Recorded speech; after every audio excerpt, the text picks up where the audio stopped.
Today we got Dylan Burkhardt from Hoops. Dylan, I really appreciate you taking the time coming on Talk Michigan today. Yeah, thanks for having me. Yeah. So let's get right into it.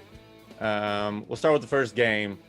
I don't want to jinx it, but I'm kind of overlooking it. Is there anything to be scared about Mount St. Mary's or what is it? I can't even remember the other one. Texas Southern. Texas Southern. See, there you go. Is there anything to worry about with this game? I don't think so. They're the two worst teams in the field, according to Ken Palm. So I short prep, whatever else, but they're very different teams. So maybe harder to prep for depending on who wins one way or the other. But I don't see it really as, I feel like my brand is kind of just hyping up these first round matchups to be good regardless. I've done the same thing with Montana 2 years in a row. So yeah. I can't even really do that for this game. No, that's good. I mean, I think everyone's probably overlooking it. Everyone's scared because of what happened to Virginia, but it's not going to be really big of an issue. I am curious with LSU and St. Bonaventure. I've watched a little bit of them, some of the St. Bonaventure game. I just don't know. I don't know who's going to come out of that. But let's start with LSU. I guess they have some talent. They have some guys that came into LSU high ranked. The one thing I'm curious about is what is the big guy's name? Waterfed or something like that? Watford. Is there anybody to even match up with Hunter? This is who I'm looking at with every single team. Yeah, it's funny because like following this team through the Big Ten, they're so kind of bogged down with all these great bigs every week. But then if you look around the country, there's not really a lot of great bigs in every other league. Like if you take the top big men from the Big Ten, they're probably like 6 or 7 of the top 10 bigs in the country. So I do think that's an interesting way to look at some of these early games, is who on earth is going to guard Hunter Dickinson, because there's not a Kofi Coburn on most of these teams to just stand in his way. And if you think back when Hunter was playing really well, it was when he was going against teams first time through, teams that don't have a lot of size, and just kind of dominated those games. So I think I don't see anyone on LSU's roster to really do that. I don't think LSU really cares about playing much defense either. So I think it's more just going to be, they're going to try to play a shootout with whoever they play and try to win 85-80 and see what happens. Is there anything on St. Bonaventure that you see? I see even less. Yeah, this is a funny matchup because it's one of those games where like you see LSU has dudes, right? They're all really good, like they're talented. And on paper, you're like, man, this team should be amazing. Right. And then they're an 8 seed and you're like, well, how did we get here? So they play like, it just feels like a classic 8-9 game where St. Bonaventure is more of the complete team. They're going to control the game.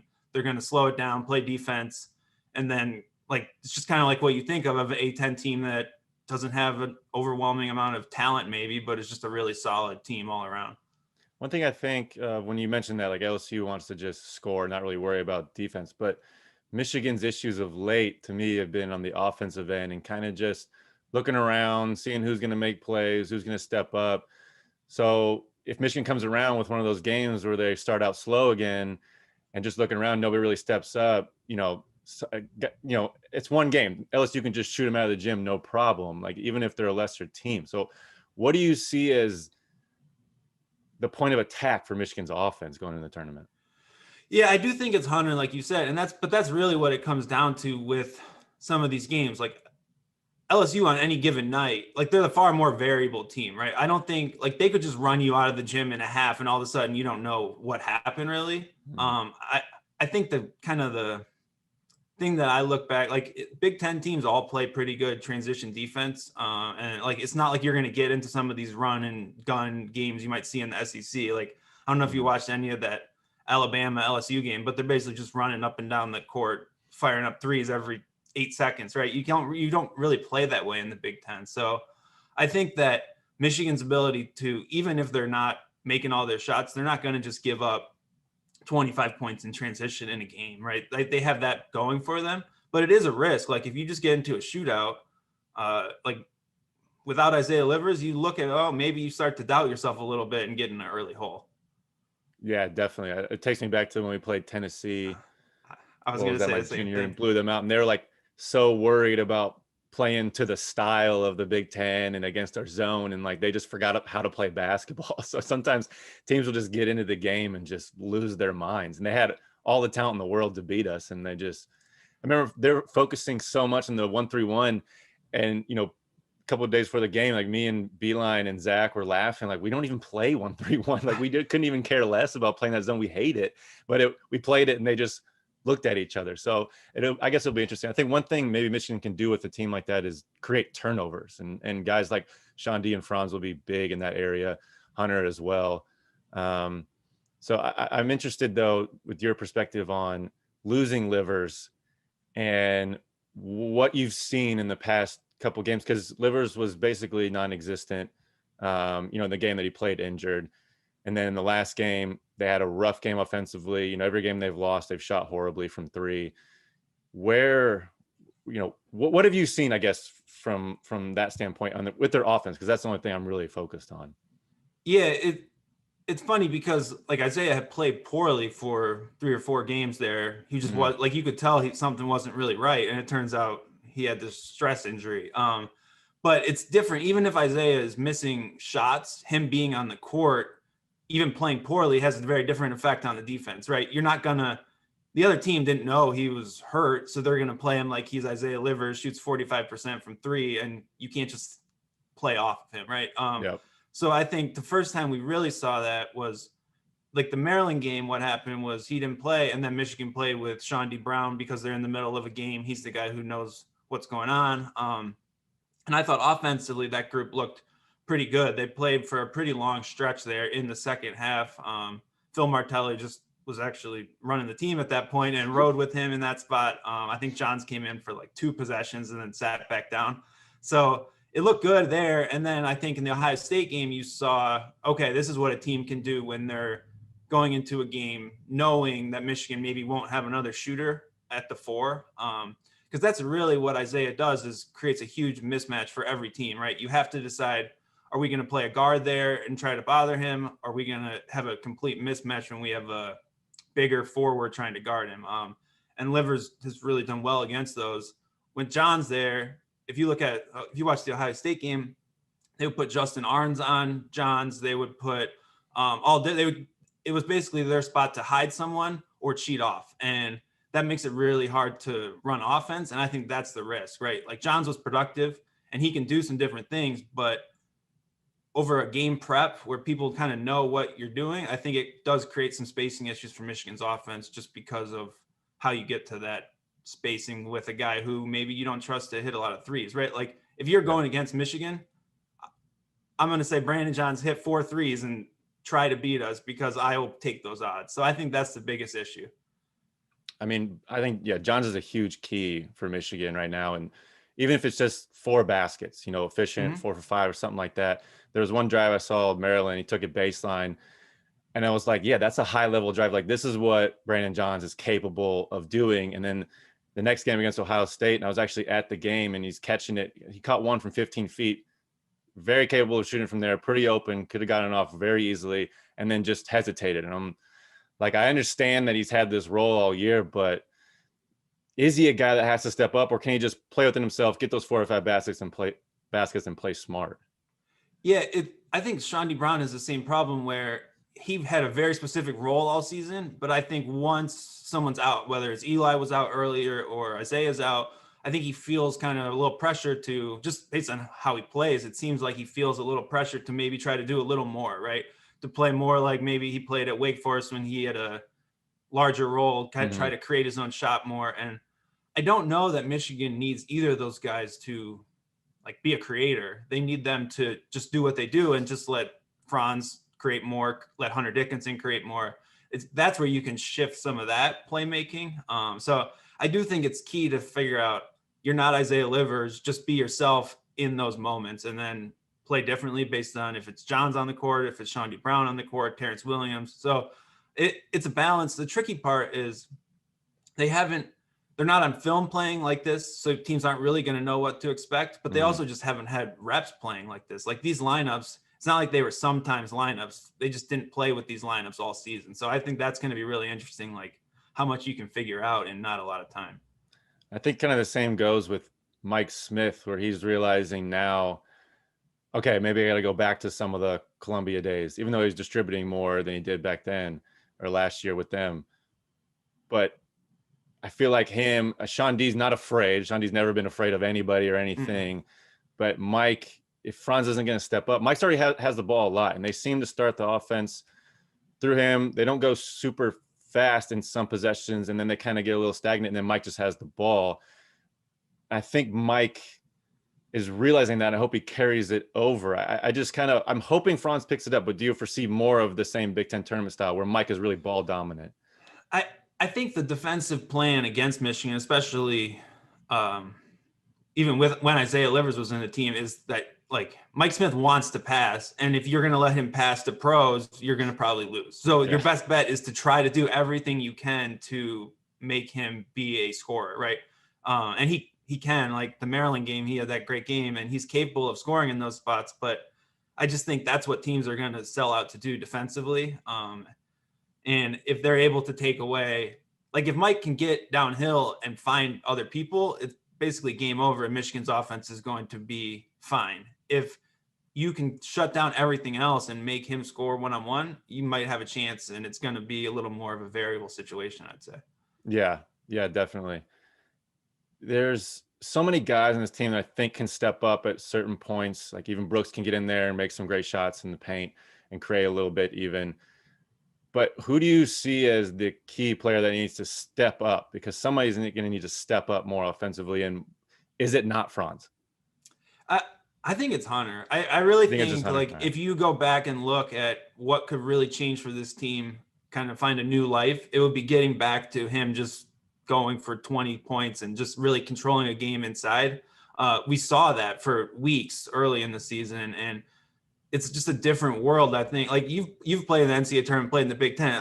I wouldn't say like games are officiated much closer, I would say, in the tournament to an extent. And that, I think that could really help Hunter after just what he's kind of been through these last month of just banging against some of these Big Ten defenses. Yeah, that is true. I think he can feast. Every time I see him, like he goes out like the 13-minute mark, 12-minute mark, and then the second string guy for the other team comes in. Like, damn, I wish he would stay in, because that's like 3 easy buckets right there, or some type of creation. I'm hoping he is that kind of guy though, where he's very determined. He's always fired up, and anybody in front of him. I mean, maybe Kofi, the other guys in the Big Ten, maybe give him a little scare, but I feel like he's going to come into this game just ready to completely eat anybody alive. But we'll see. It's going to be interesting.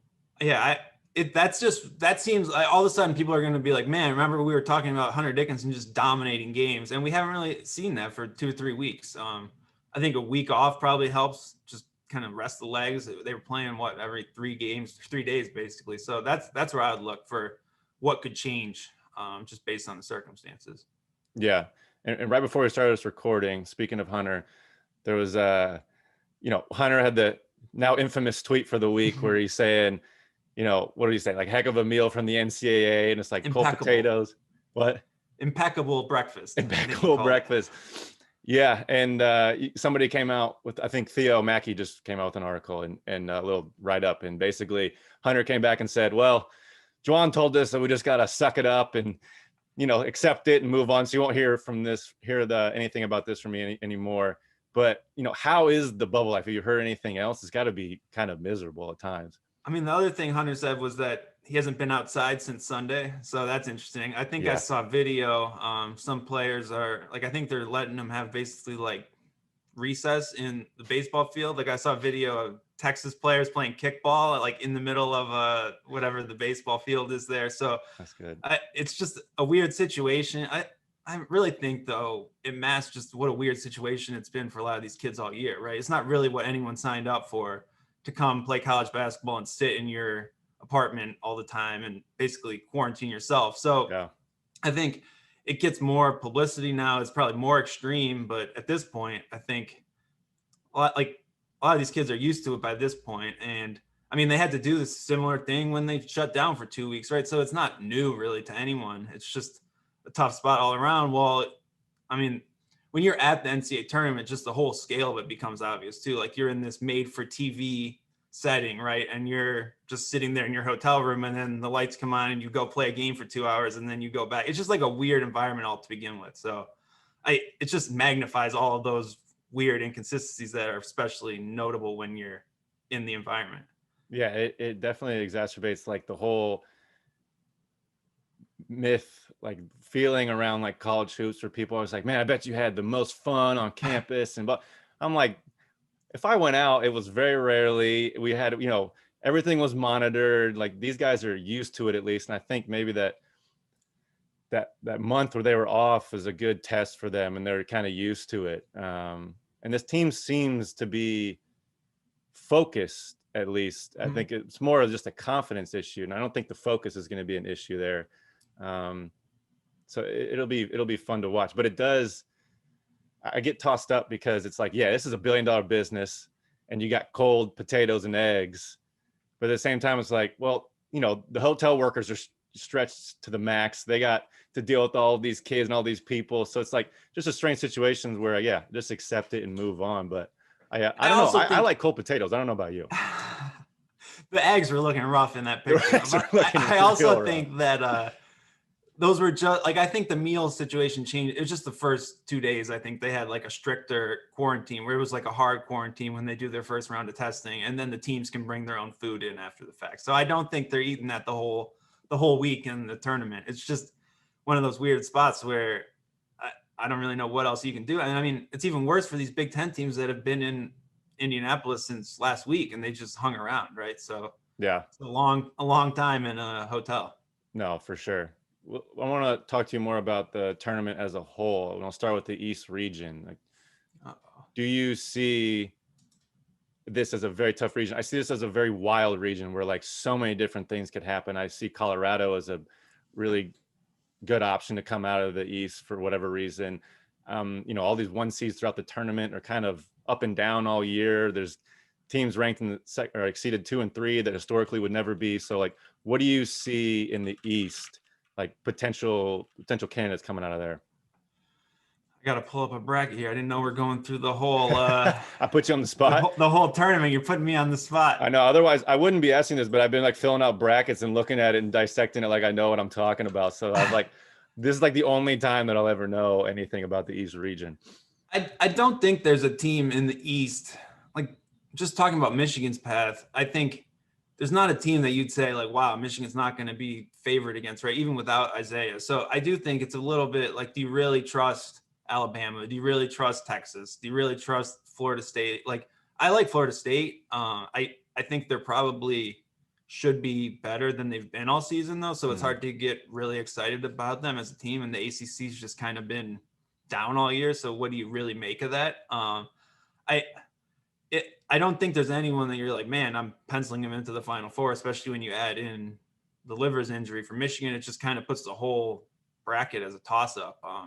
Alabama plays an extreme style. I don't know how that'll really work. They haven't really been in the NCAA tournament playing this way. So tough to really say. You could see I could see a lower seeded team making it out of this region though, for sure. I want to talk to you about Hoops and where you started it and how you started it. You said like 08, 09. Where did you get this idea? Because I want to get into some of the things, because we pay attention to it. So I'm curious of like where that all started from. So way back, so I had like started websites and stuff a lot when I was a kid. I was a sophomore at Michigan, I think, when I started it. And so basically just threw it up there because basically I thought there wasn't really a lot of Michigan basketball coverage out there to begin with, especially like particularly insightful Michigan basketball coverage. So that was kind of the idea behind it. Then it sort of just grew from there and became this weird thing where everyone was trying to like figure out who on earth I was. And it kind of went sideways from there. No, I mean, I'll never forget the top 5 plays and going after the game, checking Hoops. Like, did I make it? When I thought I had a top 5 play, I didn't make it. Like, come on, Dylan, what the hell are you doing, man? This was a hell of a play. And then sometimes you put me on there too much. And I'm like, but you were fair. It was fair and balanced and just a very different perspective. I love the video breakdown. It was like way ahead of the time. You see that way more often now. The best 5 key plays ever. What? The best 5 key plays video ever was Zach Novak trying to take 5 charges in a game and fouling out. That's the all-time one. I tried to go back and look at some, but they're like wiped from the site or something. Yeah, I mean, it's been a long time, but yeah, I don't know how those are all holding up. I probably got wiped off YouTube or something like that. But if you ask Zach, it's still like most angry he's ever been on a basketball court. I think I'll never forget like the fifth one or the fourth and fifth one. He takes a charge, they call a block, smacks the floor like I think he's gonna break his hands.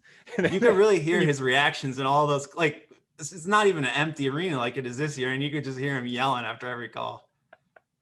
It was too intense. I totally forgot that you put all 5 of those in 5 key plays. That's one of the funniest things. Did you know that we were looking at it? I didn't think that you would. I figured you had something better to do after a game than log on and see if you made 5 key plays. But that's how bored we were. Yeah. Apparently. No, it was a lot of fun. I loved all of the breakdowns, and yeah, it was honest too, which I always appreciated, because it was easy to be. It's hard to get in those positions where you're analyzing the team and you went there and like trying to be fair and balanced. Like, did you ever have any encounters with Beeline, or maybe you like stepped out of line with a question or what have you with that? No, for a while, Beeline was just wondering who the hell I was and how I would like find stuff out. Cause like that was before, I think, like social media was real big, and yeah. I would find out different things about recruiting or whatever else. And that was where he was always worried, like this game, like what's going on? Like, how do people know this? And so all that was like the early way. And then I don't think we never really had a problem. Like, I feel like it's not like I was just like ripping people or like no criticizing people in any way. So I didn't really have any issues with that. Try to just figure like if it's an honest opinion, I don't think it's not like anyone was ever like irate that I said something bad about their kid or whatever else, but I don't know. Some of the message boards, they're pretty clean, but did Beeline he never like contact you directly and be like, what the hell, Dylan? Like, how did you know this? Yeah, that happened so like this was like early when I started the site, like before I had a credential or anything, or would like actually go to games. And he basically tried to hunt me down, and like no one really knew who I was, and set up this whole thing. And basically he just wanted to not have misinformation about their recruiting. He was very worried about it. And that was really what got him the most involved at the time. But then he would comment on other things here and there, but nothing too crazy. I don't think there was ever anything like take this down or anything like that. Yeah, nothing to it. But did that make you tighten up when he contacted you? Like, okay, now I gotta make sure this is all correct. Yeah, I mean, and it wasn't even like a big thing. He was just he was very worried about it, like someone that said they had an offer or something else, and it was a whole thing. That would have been probably way back. And if there's not like even recruiting coverage, there wasn't like all this sort of edits and everything else. People out there is much more limited. So I think that's all I can really remember as far as that goes. Like we said, you started like 08, 09. So you've been covering the whole rise of the Michigan program and towards the end. And I'm curious if you have a perspective on the difference between Juwan and Beeline, and whether it's, handling media or just in general. Yeah, it's funny because like Beeline, when you were there, and Beeline by the end of his time, I think was very different with how he handled the media. It's just sort of maybe realizing there's sort of just more that he had to do, and looked at it more as a tool or an asset, or like just like he played the game more, I think, just in terms of like when you get to a Final Four, like all the media is just everything's different. And I think from that point, it sort of shifted his approach, because before I'd say he was very like, he wouldn't really say anything and was basically just very by the book, keep it closed, done. Like you have to do media, do it and move on, and pretty like paranoid almost to an extent. Later, I'm sure he still had some of that, but I don't feel like it was as notable. Juwan, I feel like Beeline would also share a lot more in his post-game press conference about sort of the intricacies of the game, like the X's and O's of what happened, a little bit of his strategy. Jawan's usually pretty much along the lines of, I'm not going to tell you because they'll watch the press conference and they'll use it against me, right? So that's kind of what he answers to any specific question about what happens. So that's a little, like Matt Painter's really good talking about the game, I think, in his press conferences. Juwan probably would be if he knew it wasn't going to be listened to by everyone else, but he kind of keeps that to himself. I wouldn't say Jawan's particularly excited to log on to media Zoom calls to talk about the team, but it is what it is, I'd say. Yeah, I mean, I imagine he'll just get more and more comfortable as the years go on with that. I mean, I can I can only imagine like how much pressure he feels. Like he's been getting all these awards, but at the same time that comes with a lot of pressure. And now they're like a number one seed and they're losing livers. So I can understand why he would tighten up a little bit. But to your point with Beeline, I always laugh because I was watching the 2013 Final Four from Spain and just being like, who is this guy? Why is he so relaxed on the sideline? And I'm like, oh yeah, look who's on the court, all like NBA guys. I'm like, okay, now it makes sense. Like once you build that program up, you get that success, you can start to relax and just trust things. So I think maybe, I don't know, maybe Jawan is not quite in that position to fully trust, which I understand is only second year and you got a lot of pressure on your back. Yeah, I also think there's sort of a dynamic where coaches who have been in college for a long time, like really buy into, like, it's almost like they're salesmen when they're in their press conferences and they're kind of creating this image or brand of themselves. And like, to be honest, Juwan doesn't even need to, right? So he doesn't need that his brand speaks for itself to begin with. Whereas a lot of guys, especially like career coaches who kind of come up, they're like, I'm going to use this to paint myself as X, Y, and Z. And it's just a different whole shtick to how they embrace some of those situations. And I think that is just, I think Jawan's far too comfortable in his skin to have to worry about doing any of that to sell himself. For sure. And I love, he gets very comfortable on the court. I mean, you saw the argument early in the year with livers. That was really nothing to them. It is nothing. The blow up with Turgeon, he lets his passion come out. So it is there. So it's funny to hear him like answer questions. You're like, all right, just give it time. But like he did when he got asked after the first Michigan State game, basically someone asked him if they would still take the second game seriously or something like that. It's along those lines, right? And he started with shit, and then he's like, oh, I almost got out of character for a second, and then he came back and said it's very important. So he clearly has this, like, he clearly is putting on a front of just how he wants to present himself to the media. It's something he does. It's just like 15 minutes of his day. It's not really who Juwan Howard is, I would say. No, and I think it's a very college thing. It's also a very Michigan thing where there's like, Michigan man acts this way and is nice and polite and, doesn't speak out of line and blah, blah, blah, blah. And it's like, it's that whole Michigan man thing is great. And it's great for the culture, but it's dying out. It's just a dying sort of cultural thing because you got to let these kids come in and be themselves, basically. Yeah. And I would say Beeline probably pushed that pretty hard as far as how you present yourself in the media and everything else. I'm sure that still is a thing. It's just, I do think that as things shift, right, players are going to have more incentive to build their own brands and maybe not just be Michigan player number one's brand and be their own selves. And I think that will be interesting how that changes from a media perspective, where maybe players deserve to have a little bit more of how they want to portray themselves. Yeah, it's interesting, especially with Howard coming from the NBA, and guys do that, tenfold compared to college. So Howard's recruiting class, the McDonald's All-Americans, I'm interested to see how he handles that. He lets those guys be themselves and have their brand while also, you're still teaching an 18-year-old, 19-year-old kid what the hell to do on the court because they really don't understand it. So it is a different balance for college. Like it is easy to say, yeah, let them be themselves, but it's also like these are 18, 19-year-old kids that really don't know shit. So it's not the easiest job in the world. Yeah, and you have to be yourself, but it's be in a position to be coached into presenting yourself how you want to present yourself, not just how someone else thinks you should present yourself. That's kind of how I'd say it, right? Like, yeah, I think Isaiah Livers has really done a good job this year speaking his mind when the time is right, and in a way that maybe you wouldn't have seen someone do in media availabilities 10 years ago at Michigan. So I think like there's stuff like that where, I don't know, just things, it's also just weird that every press conference for the last year has been over Zoom, right? It's very different to see someone like hunched over a computer and talking about whatever happened in the game than in the heat of the moment sitting in front of you. So it's just a different environment all around. I asked Brendan Quinn something on this same subject, but how have you felt not being able to get close to the players and have that sort of face-to-face contact where that trust can be broken over a Zoom call when you're asking a question?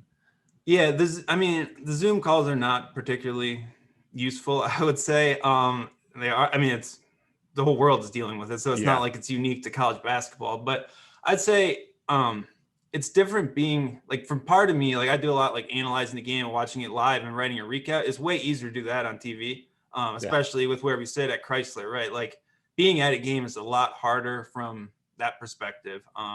As far as the media access, it's definitely different. I think the postseason is probably the most dramatic shift, right? Like, because you're going from open locker room and like really being able to talk to multiple people and read the room to like in the regular season, you're still just getting the same number of players kind of put out in a room. It's a little different. Whereas in the postseason, you really see, I think you get a better sense for the mood of a team, that kind of where everything's going in a way that you just won't get. Now we get one player over Zoom.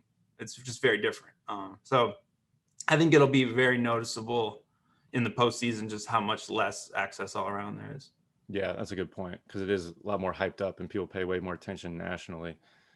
I'm curious of who on this team, I don't want to use the word favorite, I guess maybe most introspective, or, really takes their time with answers and not giving you, the corporate lines. Who's been someone that you really enjoyed interviewing? I guess let's say the last 2 years, because Zoom's been tough. So it's like a couple of the last 2 years even.